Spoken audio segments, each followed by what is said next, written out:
Bonjour tout le monde et je suis trop contente de vous retrouver pour ce nouveau podcast. J'ai un petit peu changé le format pour ce podcast où ça va être vraiment pour ceux qui m'écoutent sur Spotify, du coup ça change pas grand chose. Pour ceux qui ont l'habitude de me voir sur YouTube, ça change un petit peu. J'ai été super inspirée par ce podcast à l'écrit où j'ai écrit vraiment beaucoup de choses alors que d'habitude j'écris des points et vraiment je me laisse porter par ce que je ressens et par ce que je reçois sur le moment venu. Et là j'ai voulu tester quelque chose de différent. Donc n'hésitez pas déjà à me dire si le contenu vous plaît et si le format vous plaît ou si vous aimiez l'ancien. Moi ça m'aide toujours à savoir où naviguer et aussi savoir ce qui vous plaît le plus. Donc aujourd'hui, on va parler du sujet suivant qui est toutes les réponses sont en nous. Et donc, c'est un peu cette question qu'on entend beaucoup en ce moment et on ne sait pas trop quoi en faire. Et moi, pour le coup, je l'entendais beaucoup au tout début quand je commençais un petit peu à m'intéresser à la spiritualité, au coaching. J'entendais beaucoup, je posais beaucoup de questions et j'avais beaucoup de réponses, de questions sans réponse. Et on me répondait beaucoup, toutes les réponses sont en toi. Et j'avoue que je pense que je suis pas la seule. Ça m'énervait énormément parce qu'en gros, je savais pas quoi en faire. Et en gros, je me disais, si tout est en moi et que la recette, elle paraît si simple, pourquoi j'ai autant de questions qui attendent des réponses que je ne trouve pas. Et en fait, c'est quand je posais cette question, on me disait toujours, en fait, tu sais pas ce que tu sais pas où et tu sais pas comment chercher. Et je me suis dit, ouais, et donc j'en fais quoi de cette phrase? Enfin, si tu m'expliques pas comment faire et où chercher, comment je fais? Et c'était très intéressant de voir qu'en fait, cette colère que j'avais n'était pas forcément de la faute de la personne que j'avais en face de moi, mais qu'elle me concernait moi, donc j'en étais responsable. Et en fait, cette colère, elle venait souligner une frustration à ne pas comprendre, une impatience aussi de vouloir toujours tout savoir. Et aussi un besoin de contrôler, de contrôler ce qui va arriver, ce qu'il va m'arriver à moi aussi. De me sentir aussi en sécurité dans ce que je savais ou dans ce que je croyais. Et quand je parle de moi, je pense que ça va parler à beaucoup de personnes et c'est vraiment une généralité parce que je l'entends beaucoup dans les guidances que je fais.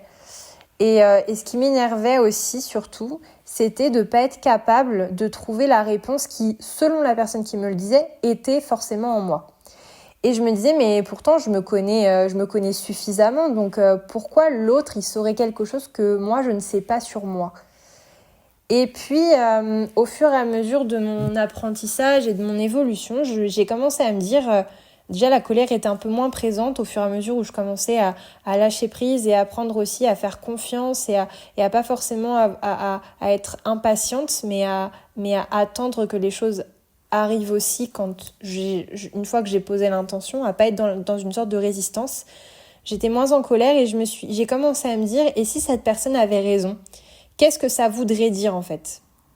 Et là a commencé un travail vraiment où j'ai vraiment commencé à être honnête avec moi-même, où en fait c'était comme si j'avais la sensation, en fait de se dire qu'est-ce que ça voudrait dire, c'est comme si je m'étais dit, en gros j'ai la sensation au final de perdre le contrôle de moi-même, de pas pouvoir me sentir en sécurité à l'intérieur de moi, avec ce que je sais de moi, avec mon identité. Et peut-être qu'en fait, je me sous-estime au final. Ou parfois, je me surestime. Mais là, en l'occurrence, c'était je me sous-estime. Et je me suis dit, et peut-être qu'en fait, je me connais pas si bien que ça, au final. Qu'est-ce que ça a relevé tout ça? En fait, ça a relevé un peu cette peur de perdre mon identité, cette peur de perdre mes repères et mes certitudes sur moi. C'est comme vous imaginez que en fait on joue un rôle quand on vient sur Terre, on joue le rôle de notre identité, on a des cheveux d'une telle couleur, ils sont raides ou ils sont bouclés, on a un prénom, on a un âge qui évolue au fil du temps, on a un animal de compagnie, on a des parents et en fait on se crée une histoire autour de nous, un monde et en fait nous on navigue dedans. et on navigue dedans avec des croyances, avec une histoire, un passif familial ou un passif personnel et aussi karmique. Et c'est ça qui construit notre identité. Et le plus dur, en fait, c'est de se dire qu'en fait, on se sent en sécurité dans cette identité, mais que peut-être que cette identité, parfois, nous dessert par peur qu'on perde le contrôle et qu'on soit en danger.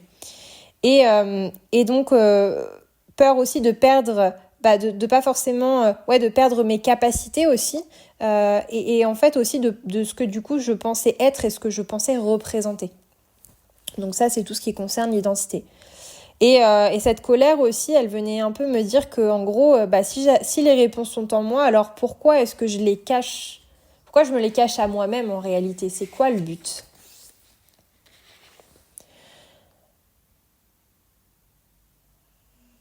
Pourquoi aussi, pourquoi je ne suis pas arrivée aussi à les trouver quand je les demandais. Je vois beaucoup de gens qui sont beaucoup en train de me dire mais moi je fais que ça de demander à les trouver. Vraiment, c'est limite, je suis désespérée et je veux vraiment les trouver. Alors pourquoi j'arrive pas quand je demande à les trouver ? Pourquoi ça s'offre pas à moi ? Et en fait, moi j'ai découvert personnellement et aussi avec les clients que j'avais que parfois, même si consciemment on veut trouver les réponses, en fait il y a l'inconscient derrière et il y a ce qu'on cache. Et en fait la question à se poser, c'est est-ce que si je les cache, ces réponses, est-ce que c'est pas forcément comment je vais dire ça, est-ce que c'est pas confortable d'une certaine manière ? Pourquoi est-ce que je les cacherais ? Si je les cache, c'est que d'une certaine manière, c'est peut-être inconfortable pour moi d'aller chercher les réponses ou c'est peut-être dangereux. Et parfois, la réponse, elle est oui. Parfois, on se protège de la réponse de manière inconsciente, tout en disant consciemment qu'on souhaite absolument connaître la réponse. Et on fait ça parce qu'en fait, la réponse cherchée n'est pas forcément celle que l'on trouvera et on le sait à l'intérieur de nous. Et en fait, on a peur de souffrir. On a peur de créer de la douleur.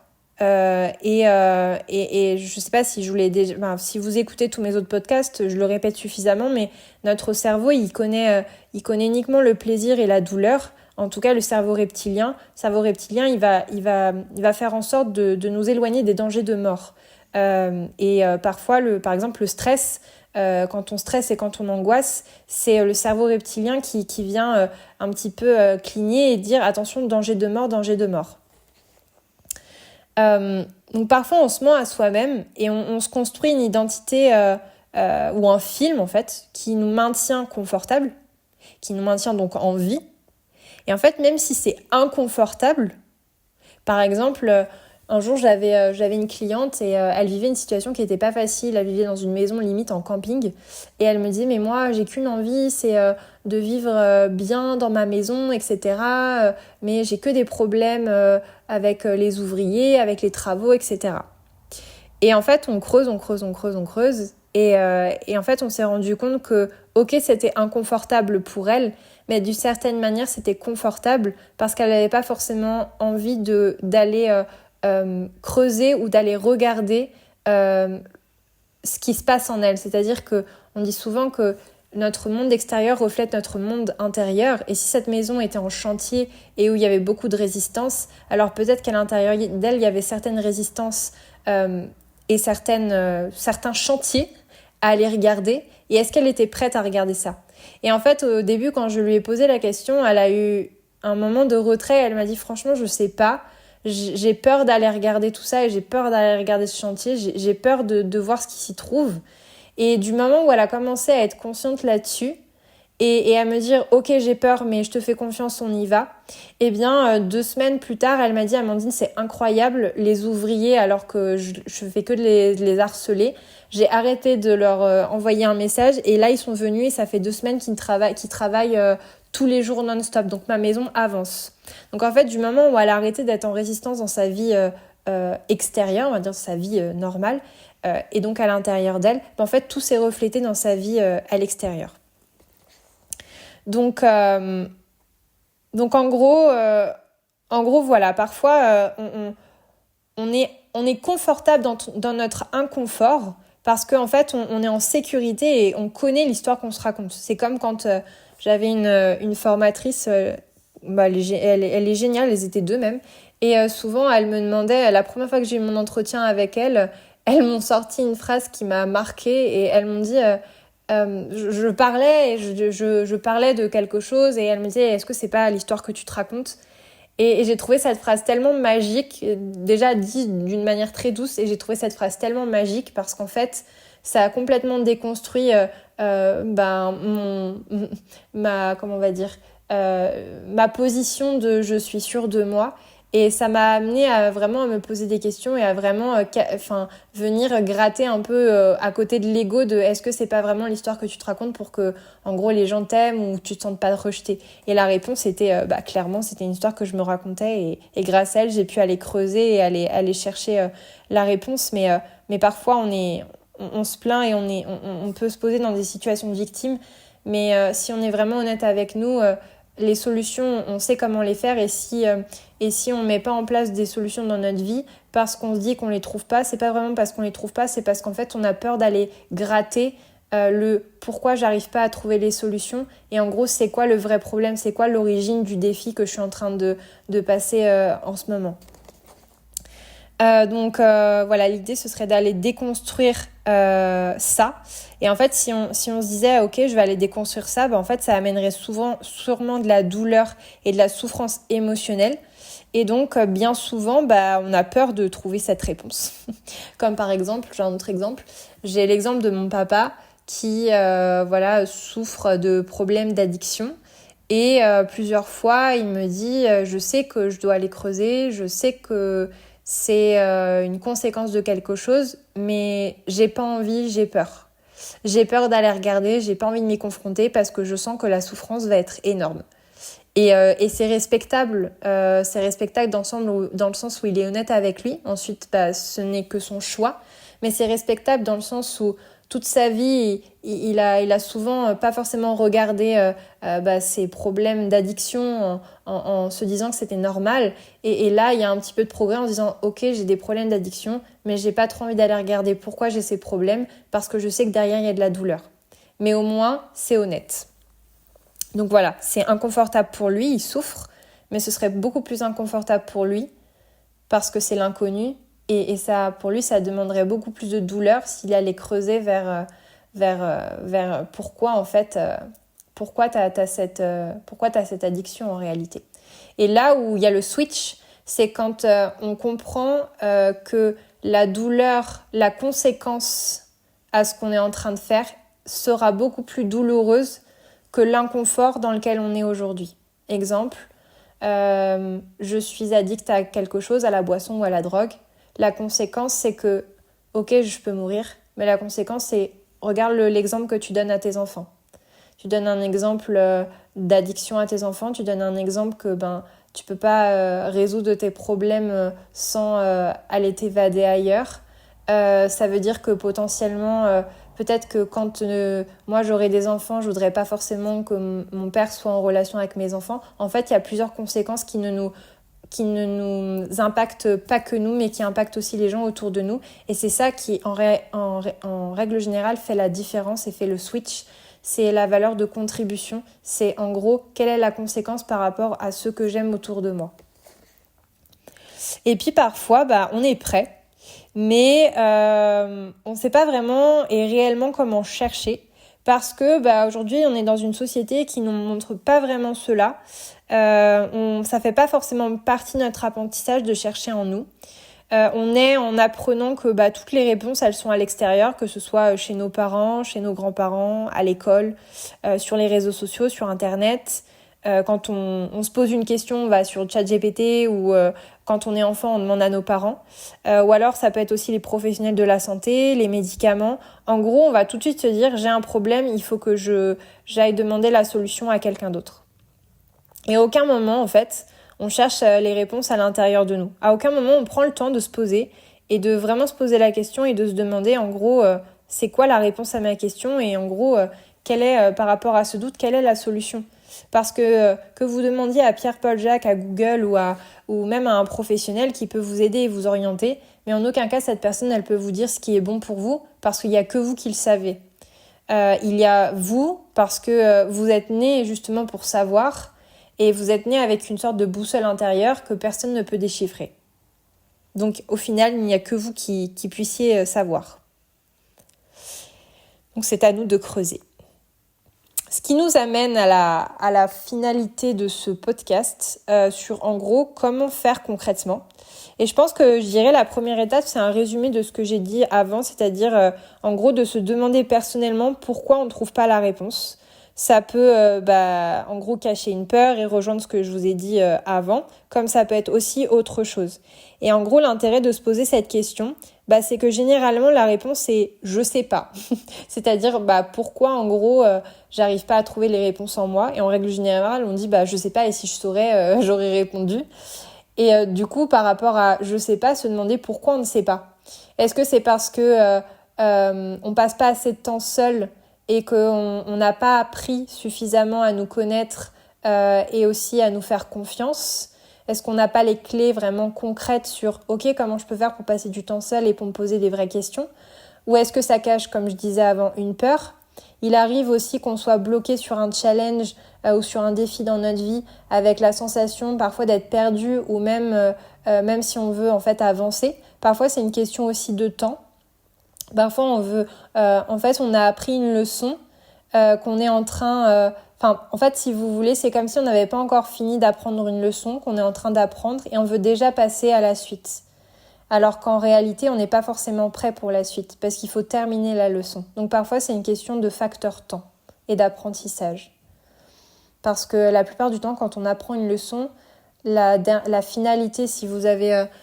je vous conseille par rapport à ce podcast-là, si ça vous a parlé, si ça vous intéresse d'en savoir plus, d'aller regarder le podcast sur la rumination que j'ai fait, parce que justement je parle de ces étapes de comment on fait pour sortir de la rumination et je parle de ce facteur quand on a appris la leçon qu'il faut en fait pour vraiment la terminer et la prendre au complet aller l'enseigner à quelqu'un d'autre et c'est comme ça que la leçon est terminée et qu'on l'a réellement apprise. Mais parfois ça prend du temps, ça peut prendre des jours, des mois, des années le temps en soi est votre ami et ça peut paraître être une phrase vraiment bateau style coach spirituel, mais pour le coup, moi qui suis quelqu'un de très impatient, j'ai appris cette leçon cette année. Le temps est notre ami et joue pour nous. Et plus on est impatient et plus on retarde les choses et plus on vient mettre de la résistance et plus on a confiance en quelque chose qu'on ne connaît pas, mais aussi en nous-mêmes, en la puissance de notre être et en le fait de s'auto-guider. Et en fait, plus les choses vont aller rapidement.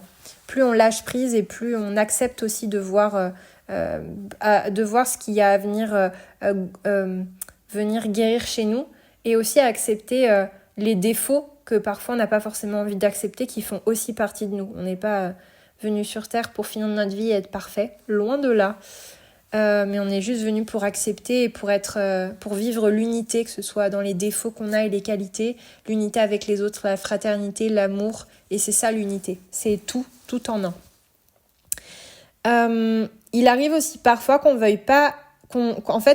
veuille inconsciemment pas trouver la solution, même si notre cerveau et notre bouche disent le contraire, parce qu'en gros, on a peur de ce que on va atteindre. En gros, je veux créer un projet, mais j'ai peur de briller et j'ai peur qu'on me voie, même si je sais que j'aime ça. Alors du coup, je cache délibérément la réponse. J'ai une cliente qui m'a dit j'ai envie de créer un podcast. Je sais tout le monde me dit que je suis là pour briller et que je suis belle et que je dégage un truc incroyable, mais j'ai super peur de me lancer et franchement je me sens pas prête. Donc elle le sait et en fait elle commence la session en me disant je suis perdue, je sais pas trop quoi faire. Et donc, je lui parle du fait qu'elle est là pour briller, qu'elle est là pour diffuser un message. Elle me dit, en fait, ce que tu me dis, je le sais. C'est juste que j'aurais préféré avoir une autre réponse et trouver un autre chemin parce que j'ai peur de briller. Donc, c'est-à-dire, je sais que la réponse, c'est ça, mais j'aimerais trouver un autre chemin où j'aimerais pouvoir que tu me dises autre chose parce qu'en réalité, j'ai peur d'aller dans ce chemin-là. Alors qu'en réalité, si tu as peur, c'est qu'il y a peut-être quelque chose à aller creuser derrière. un coach, un thérapeute, un médium ou même l'aide d'une autre personne, hein, ça, c'est pas forcément un professionnel, pourra vous aider à déconstruire la croyance de illégitimité ou toutes les autres croyances qu'on peut avoir ou tous les autres blocages. Ça peut vous aider à y voir plus clair et à avoir la réponse que vous attendez, enfin qu'elle vous mène sur le chemin. Mais il faut aussi, en fait, c'est comme si il faut imaginer comme des fils qui nous lient à des relations ou à des projets ou à des lieux. Et il arrive que ces liens, que ces fils, ils soient brillants et lumineux. Donc là, ça veut dire génial, je fonce et tout est nickel et c'est fluide. Mais il arrive aussi que ces liens commencent à devenir gris ou sombres ou le soient déjà à votre naissance, ce qui peut être une loyauté familiale ou venir d'une autre vie ou quelque chose qui n'est pas encore arrivé, mais que ce soit gris et sombre. Et en gros, lever le voile et les poids et la lourdeur sur ces liens, on va dire gris et sombres, le fait d'avoir ces poids et cette lourdeur, ça nous enlève un pouvoir d'agir, un pouvoir de savoir et un pouvoir d'avancer. Et c'est vraiment le pouvoir. Et donc du coup, le fait de lever le voile, ça nous aidera à les faire revenir, à faire revenir ces liens faire qu'ils soient à nouveau brillants et lumineux. Mais il est certain que pour arriver à ce résultat-là, il y a forcément une libération émotionnelle, il y a forcément un besoin de se confronter à vos peurs, à être honnête avec vous-même.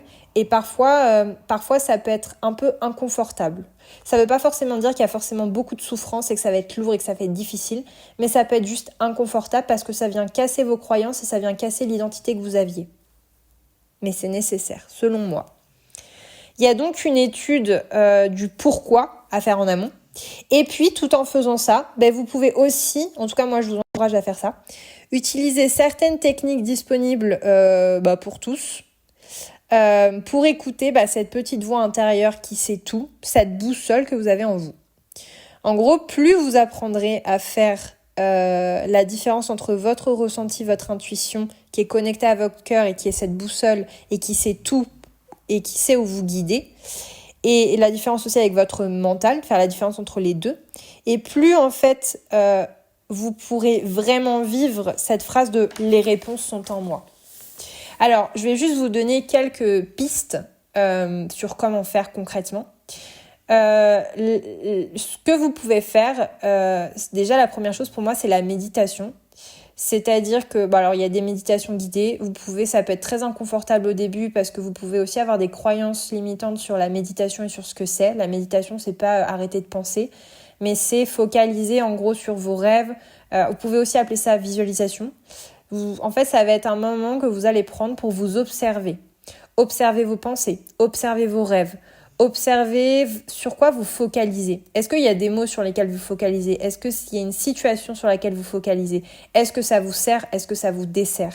Et c'est un moment vraiment où vous allez passer pour vous observer, pour aussi prendre le temps de ressentir, de dire merci aussi sur les choses sur les choses qui se passent dans votre vie. Et tout simplement, en fait, ça va être un moment pour prendre de la hauteur. Et c'est un moment qu'on ne prend pas. On a une vie parfois qui est à 200 à l'heure et on travaille de 8h du matin ou 9h jusqu'à 18h. Et en fait, la plupart du temps, on prend pas le temps en fait de se poser et de faire un effet pause dans notre vie, de dire ok, qu'est-ce que je vais vivre aujourd'hui?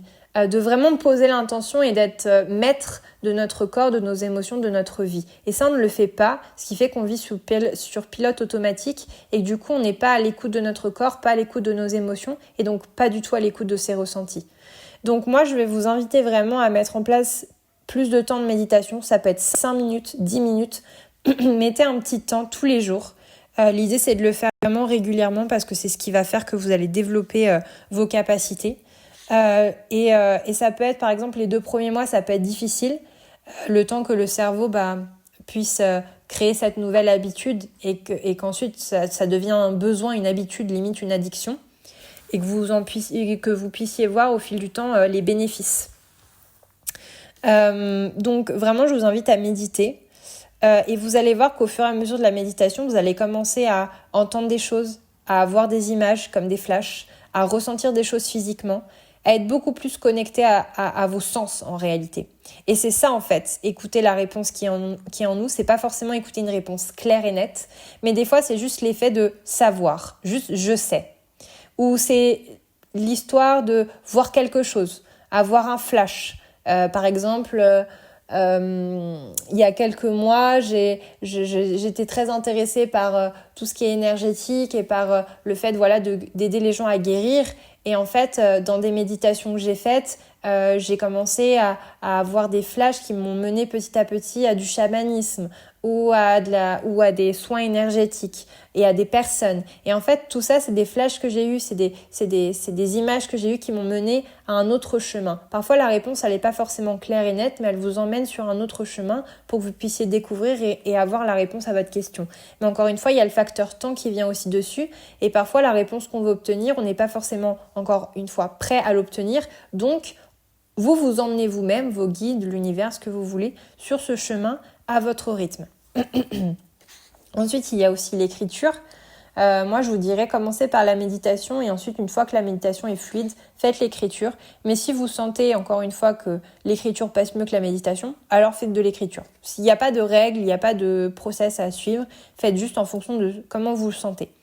Du coup, l'écriture aide, le fait d'être clair sur ce que vous voulez et sur aussi votre problématique et de vous poser les bonnes questions, ça vous aidera. Et le fait d'écrire, ça va vous permettre vraiment de vous concentrer sur le moment et de pas et de vraiment vraiment vous concentrer physiquement, mentalement, émotionnellement sur le moment présent et la question que vous êtes en train de vous poser et pas de pouvoir esquiver et vous mentir à vous-même. Les questions que vous pouvez vous poser, c'est, en gros, ça peut être: pourquoi n'ai-je pas la vie que je mérite, si c'est ce que vous vous demandez? Ou qu'est-ce qui m'empêche d'avancer concrètement? Pourquoi est-ce que je suis autant insatisfait et sans cesse? En fait, c'est des questions constructives et vraiment pertinentes.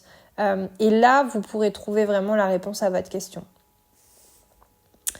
Et si la réponse, par exemple, est « je ne sais pas », ce qui peut être le cas, demandez-vous quelle histoire vous êtes en train de vous raconter pour vous protéger. En gros, ça peut être: de quoi j'ai peur pour ne pas être honnête avec moi-même. Et après, vous pouvez aussi vous dire: et si je savais cette réponse, qu'est-ce que ce serait?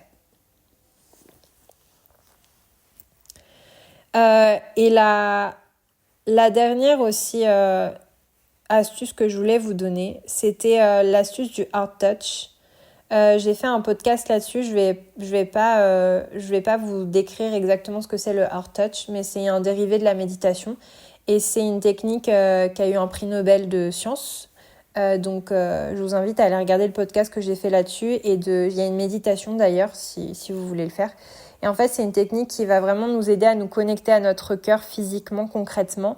Et c'est un dérivé de la méditation concrètement. On est dans un état modifié de conscience et c'est ce qui fait qu'en fait, toutes nos pensées, elles sont un peu mises sur stop et on se concentre réellement sur ce dont on doit se concentrer et sur qu'est-ce que mon cœur me dit et pas ma tête. Et ça, il faut le vivre pour vraiment le comprendre.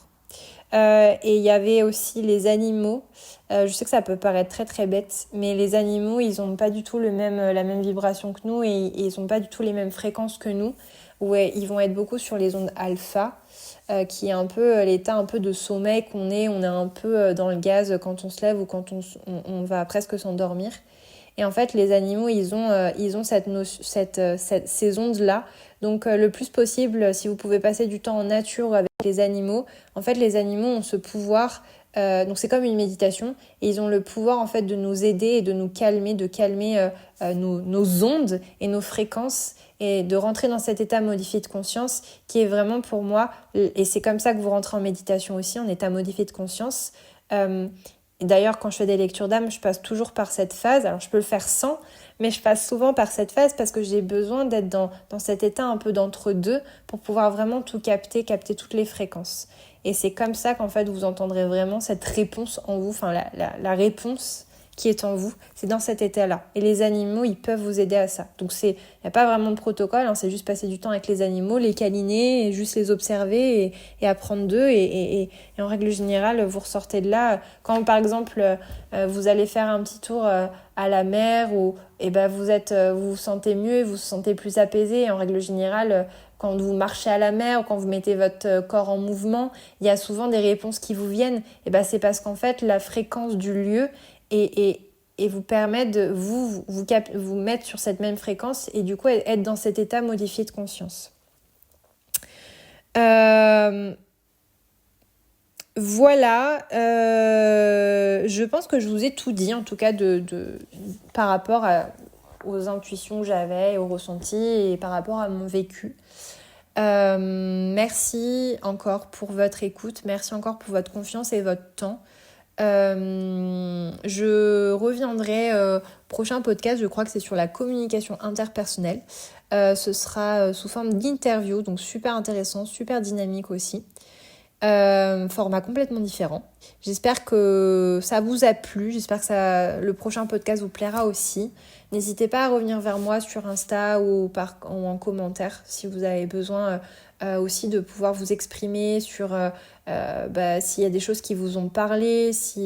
Voilà, moi ça m'aide beaucoup. Je disais à une fille sur Instagram qui me posait beaucoup de questions, que en fait vous êtes ma plus grande source d'inspiration et il y a des choses que moi je vis où je suis super inspirée et je vais en parler, et il y a d'autres trucs où je me dis mais en fait ça c'est tellement logique que je vais pas forcément en parler, et où je me dis mais ouais mais en fait moi il y a 3-4 ans je trouvais pas ça logique et t'as cheminé entre temps, donc peut-être que ça vaudrait le coup d'en parler. Voilà, donc j'ai absolument pas la vérité absolue. Mais je vous fais vraiment ce retour par rapport à mon vécu, par rapport à ce que j'ai appris, à ce que j'ai expérimenté et ce qui est juste pour moi. Et encore une fois, vous avez le droit aussi d'avoir un autre avis et un autre aperçu de ce que je veux dire, parce que vous faites en fonction de vous, de votre vécu, de vos croyances, de votre histoire. Et c'est ça qui fait la richesse justement des apprentissages. Voilà, un grand merci à tous et je vous dis à bientôt. Ciao, ciao!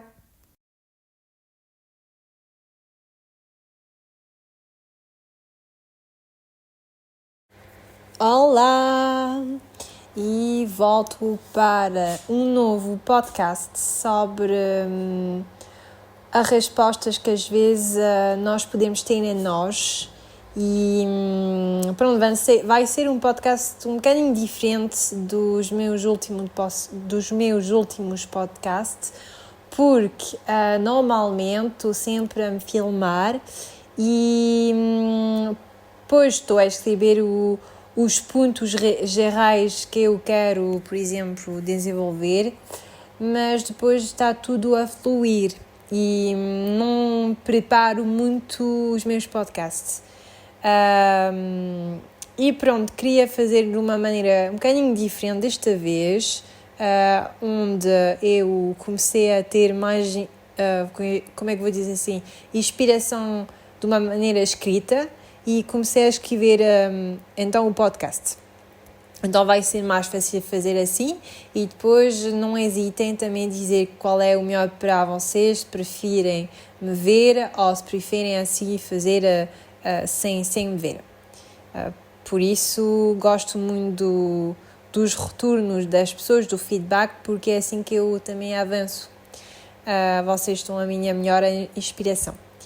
Então, com esse assunto das respostas que nós temos dentro de nós, este assunto, quando é assim, a primeira vez que eu ouvi essa frase de todas as respostas são dentro de ti, comecei realmente a ter raiva e a ter esse aspecto de frustração dentro de mim, porque não sabia realmente o que é que eu podia fazer com essa frase.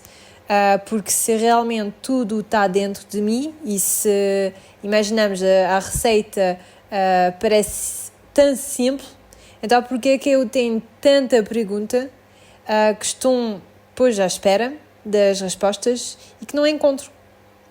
E às vezes quando eu estava a fazer essa pergunta às pessoas que estavam a dizer as respostas estão dentro de ti, essas pessoas estavam a dizer tipo tu não sabes onde e como procurar. E isso frustrava ainda mais. E depois a raiva estava a sair, vou dizer assim.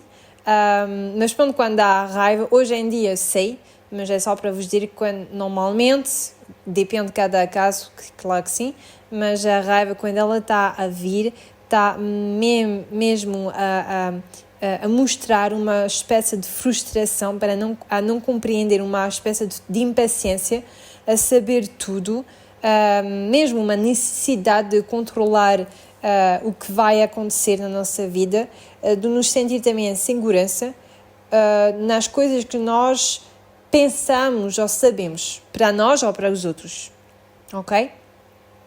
E ainda mais, o que me frustrava era de não ser capaz de encontrar essa resposta que, pronto, a pessoa estava à frente, estava a dizer que estava dentro de mim. Porque essa coisa, com essa coisa comecei a me perguntar se eu me conhecia realmente bem. Porque para mim eu me conhecia suficientemente bem e com essa pergunta começou um bocadinho a mexer dentro de mim e a me fazer perguntar se eu me conhecia realmente bem. Porque parecia que a pessoa me conhecia melhor que eu e isso me provocava um bocadinho de raiva e de frustração realmente. E depois comecei a me perguntar se essa pessoa tinha razão e o que ela queria dizer, mesmo a sair dessa fase de raiva e realmente a observar-me e realmente sem me julgar e a ver realmente o que eu podia analisar dessa situação. E depois comecei a me pedir o que é que isso poderia dizer sobre mim. Talvez tenham essa sensação ao final de perder o controle de eu mesmo, de não me sentir em segurança dentro de mim, sobre as coisas que eu não sei sobre mim e de não também dar o espaço de não saber as coisas sobre mim, de não me descobrir, porque às vezes nós podemos sentir segurança a saber quem nós somos, porque não dá liberdade e não dá espaço para as coisas que não podemos controlar, que não podem acontecer sem controlo. Pois é uma parte do cérebro que está a controlar as coisas para nos sobreviver realmente e nos dar essa sensação de sobrevivência do corpo e de estar vivo. Esse medo de perder a minha identidade e perder os meus, como é que se diz em português, as minhas certidões sobre mim, as minhas capacidades e sobre as coisas que eu pensava ser e representar, e isso criava um medo realmente, um medo de não me conhecer realmente super bem. A raiva também estava a me dizer que a resposta que se... porque é que estou a esconder essa resposta se eu sei realmente quais são as respostas? Qual é a razão de esconder isto a mim? Se eu quero saber. Porque realmente havia essa vontade interior de encontrar essas respostas e eu me perguntava porque é que eu não consigo encontrar essas respostas quando eu estou a pedi-las? Porque é que eu estou a esconder isto? Será que é pelo inconforto ou porque isso é perigoso? E às vezes a resposta era sim, porque nós, na nossa maneira de ser, nas nossas ações, nós vamos fazer ações para nos proteger às vezes das respostas, de maneira às vezes inconsciente, porque às vezes conscientemente nós vamos dizer que pois nós queremos conhecer as respostas, mas às vezes inconscientemente nós vamos nos proteger, porque às vezes as respostas que nós estamos à procura às vezes vai nos mostrar um medo e atrás do medo há um sofrimento, há uma ferida e não queremos, o cérebro está mesmo a funcionar com dor e com prazer. É o cérebro reptiliano, que é mesmo o primeiro cérebro que desenvolveu na nossa cabeça, que é o cérebro que vai vos ajudar a estar vivo, ok? Que vai alertar quando há um peligro, ok? E o stress e o medo é um sinal de perigo, ok? Então às vezes nós vamos nos mentir a nós mesmos porque atrás dessa mentira há um medo, há uma ferida e então há um perigo para morrer. É a realidade na nossa cabeça, ok? Que não é, mas na nossa cabeça é assim que se passa.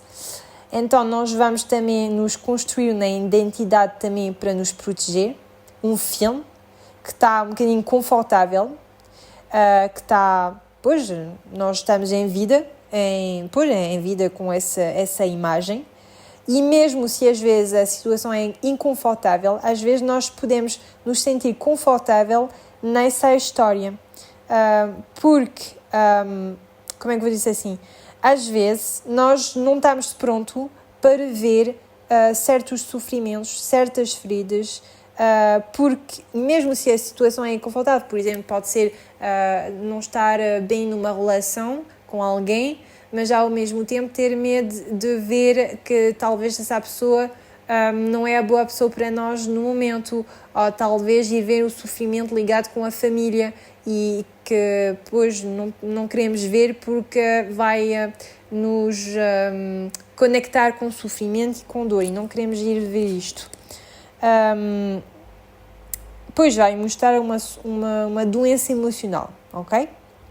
E às vezes nós estamos prontos, mas não sabemos realmente como é que nós podemos encontrar, buscar, porque a sociedade onde nós vivemos não nos mostra isto, ou seja, na escola com os nossos pais, nas redes sociais, com os nossos avós, com os profissionais da saúde, com a medicação, com o mesmo Google. Quando nós pedimos uma coisa, nós vamos pedir uma pergunta, nós vamos fazer uma pergunta a essas pessoas ou a esses institutos, em vez de aprender a nos fazer isto a nós mesmos. Mas isso vem da nossa educação e vem da nossa cultura, ok? Não vem de nós, e nós temos que realmente aprender, é uma aprendizagem fazer isto, encontrar a resposta dentro de nós. Por isso que nós às vezes sentimos essa frustração, porque não podemos fazer uma coisa sem aprendê-la. Realmente, a única coisa que há coisas que são, como é que vou dizer assim, são natural para nós, que é, por exemplo, o facto de respirar ou de fazer xixi, pronto, essas coisas são naturais para nós, mas há outras coisas que fazem parte de capacidades mentais ou de capacidades do corpo e às vezes nem só as capacidades mentais, às vezes não vamos estar completamente prontos do nosso corpo, às vezes nós vamos demorar tipo uns anos para compreender como é que o nosso corpo feminino funciona, eu compreendi só há pouco tempo, eu sou coach, mas eu compreendi só há pouco tempo que há tipo, como é que vou dizer assim, há a primavera, há o verão, há o inverno e há o outono, e que mesmo o meu corpo há ciclos, ok, no ano, e que não podemos funcionar da mesma maneira no verão que no inverno, ao nível do meu corpo, ao nível do meu sono, ao nível do meu trabalho, porque na minha cabeça e nas minhas crenças sempre aprendi que tinha que funcionar da mesma maneira, da mesma velocidade o ano inteiro, e não há temporadas, não é assim. E só compreendi isto por causa do meu sono, porque estou a ver que estou a dormir mais no inverno que no verão, e tenho menos energia no inverno que no verão. E isto não tinha essa consciência disso, mesmo depois intelectualmente sim, mas ao nível do meu corpo não sentia isto. E tomar atenção sobre isto e compreender isto no nosso corpo, nas nossas emoções, faz toda a diferença. E isto é uma aprendizagem, eu acho que é uma aprendizagem.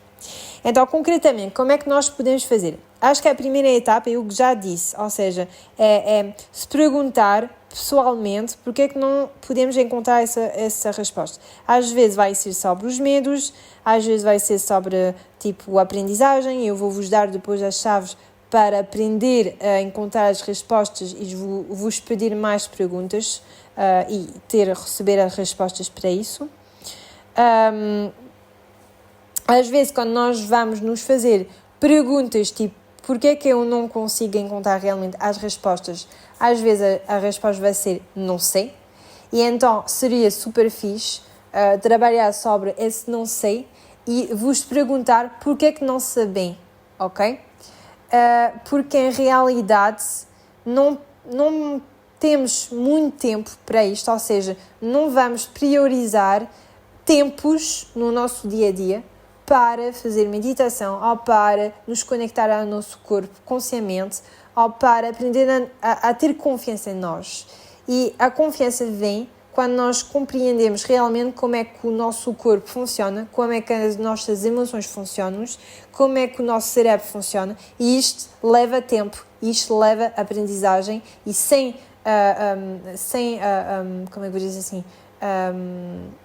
ações, sem fazer, é complicado ter a experiência e é complicado aprender uma coisa, porque nós aprendemos realmente uma coisa vivendo a coisa, ok? Não é só mental, não é só emocional, é também viver no corpo, ok?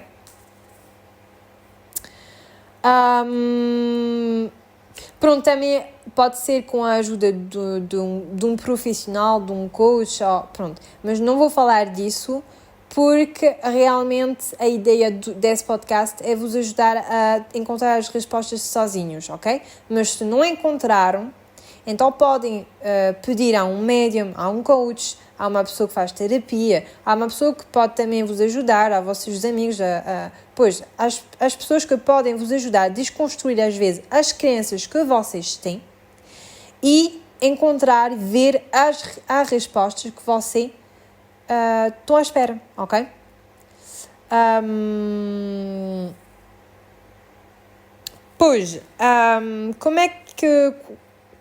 Como é que eu vou dizer assim?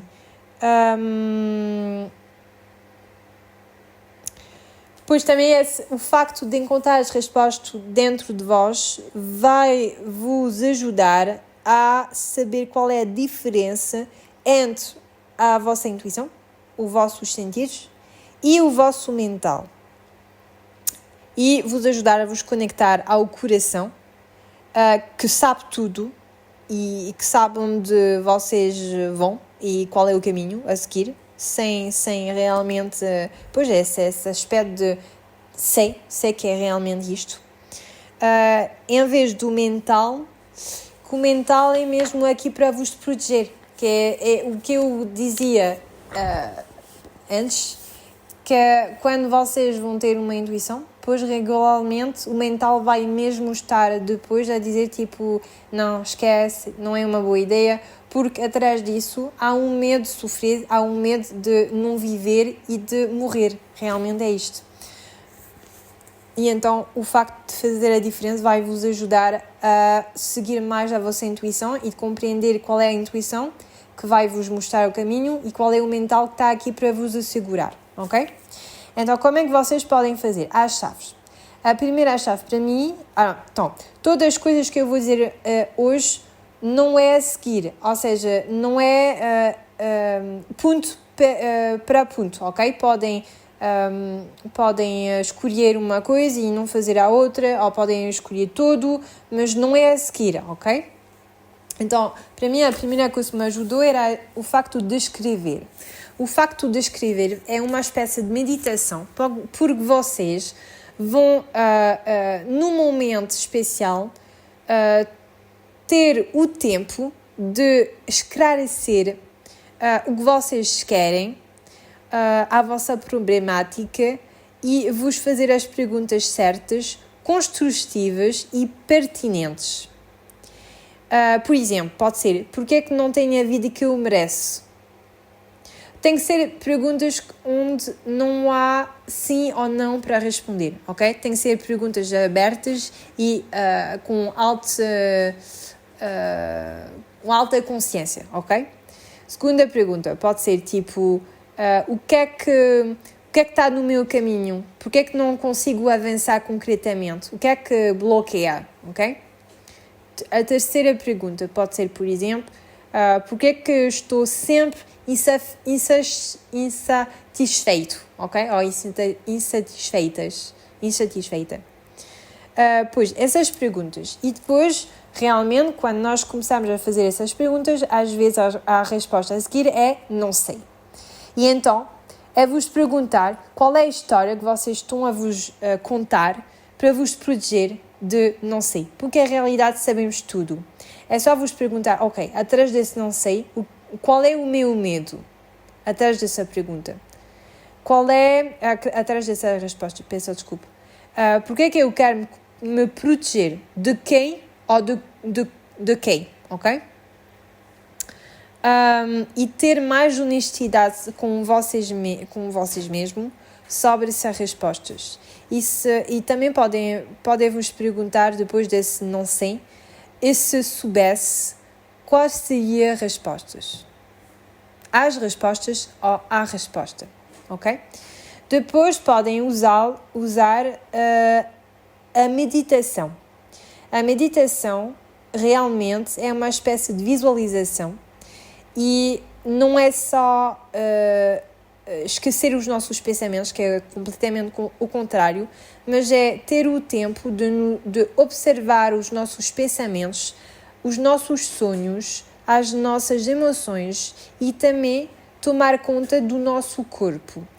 É 5 minutos, 10 minutos por dia, não é realmente numa posição especial, pode ser caminhando, pode ser na natureza, pode ser com os animais, pode ser de uma maneira completamente diferente, pode ser meditação guiada ou não, pode ser muitas coisas, mas o objetivo é realmente focar nas nossas emoções, nos nossos pensamentos e nos observar.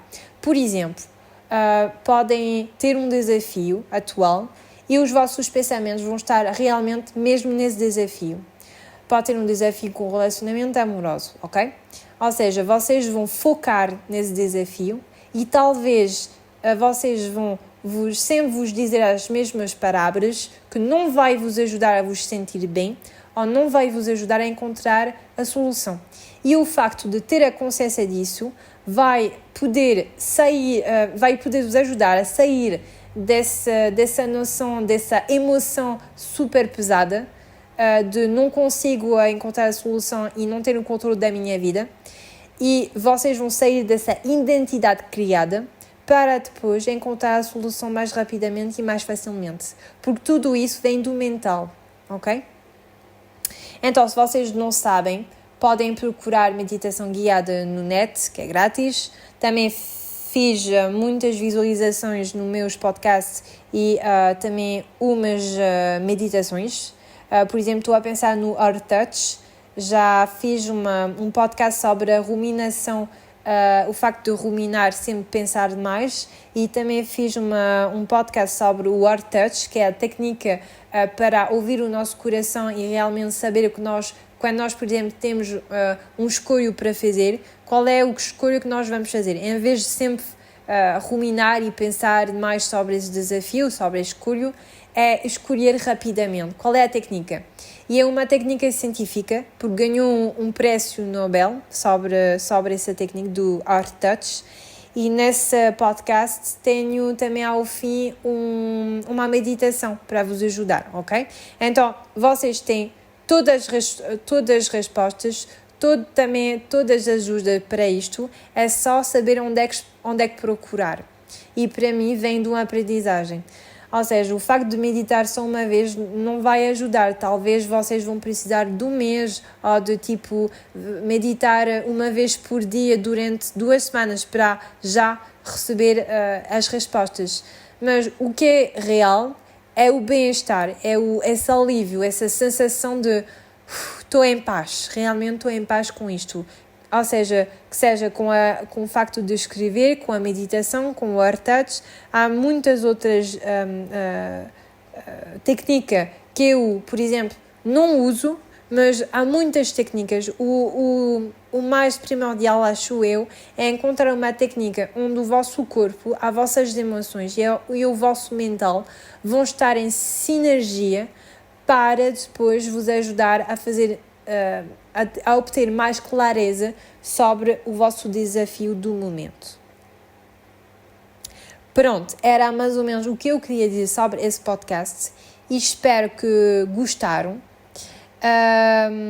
E acho que eu vou sair daqui à próxima semana um próximo podcast sobre a comunicação interpessoal, mas acho que infelizmente será só em francês, porque a pessoa vai ser uma espécie de revista, de uma espécie de interview, e acho que a pessoa que faz isto fala francês, então acho que não vai dar para... Posso talvez pôr o subtítulo, mas acho que não vou poder fazer a tradução em português. Mas vou sair daqui a pouco tempo um outro podcast sobre a mediunidade e sobre o facto de nós ter medo de ir ver um médium ou depois de mexer com esse assunto. E estou super inspirada pelo esse assunto, que eu gosto muito. E pronto, vocês vão ouvir mais de mim daqui às próximas semanas. Pronto, obrigada imenso e até à próxima. Tchau!